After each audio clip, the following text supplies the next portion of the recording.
reaction. Okay, because I hit some switch on the side. Yep, you're fine. Okay, thank you. Hi, I'm Rabia.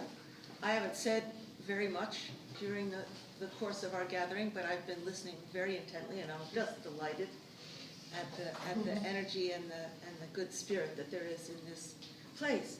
And I'm an oldie at the community. I started working on this project also when it was first conceived in 2009, and have been living on the property for, I guess, four years now. I'm the chaplain for the Community of Living Traditions. So it's my great honor to keep an eye on this garden of beautiful flowers that's growing among us and through us and in us. And the couple things I'd like to address. One of them is the passion about confronting the injustices of the world.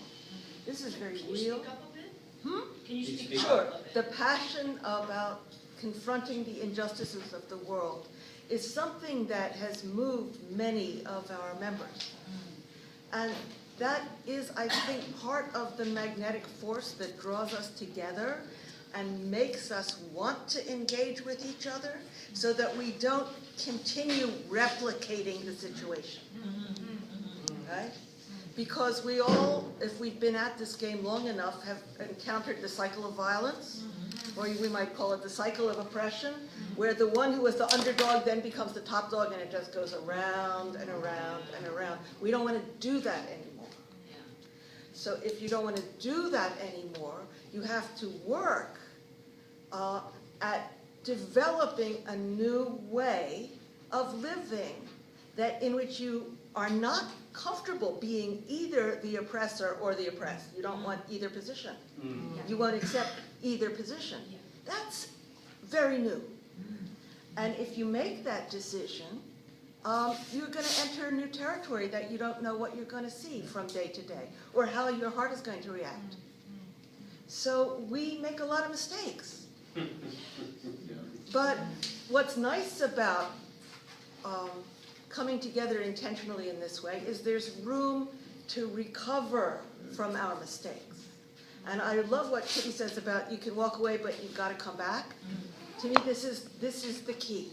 And that's why I don't see this as exactly, a directly replicable experiment, like we're going to branch out and have Community of Living Traditions 2, 3, 4, 5, chapters like that.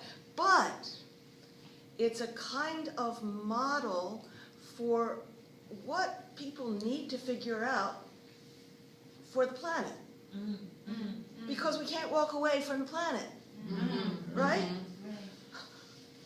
So if we're going to take the planet seriously, we have to learn how to live together and engage in a common work. We really haven't, human beings haven't, by and large, seen ourselves in that way for very long. But an increasing number of us are understanding that that's the dilemma that we're in. All of us are in. That's the job we're all in.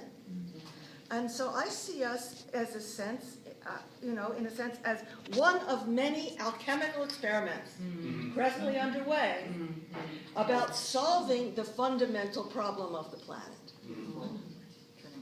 And in doing this, in undertaking this work, what strengthens me and what I see among us in our community life and in this gathering here and popping up all over the place is that there's not just the problems to be faced, which are not going away without our becoming consciously involved in them, but there's also the counter movement, which we often discount, which is I truly believe that there are forces at work that aim to preserve this planet. And we can align ourselves with that. And so we're not alone. And whatever we choose to call that great unifying presence or set of presences, look, I believe my sense of what unity is includes multiple perspectives, right? But that it exists. That whatever it is that preserves the planet, that loves life, is real. And that if we make the intention to put ourselves in alignment with that, then we are supported, that it's not a losing battle, that that cause is the cause, and that all of the diversity of life speaks to the ideals that we are attempting to culture among ourselves.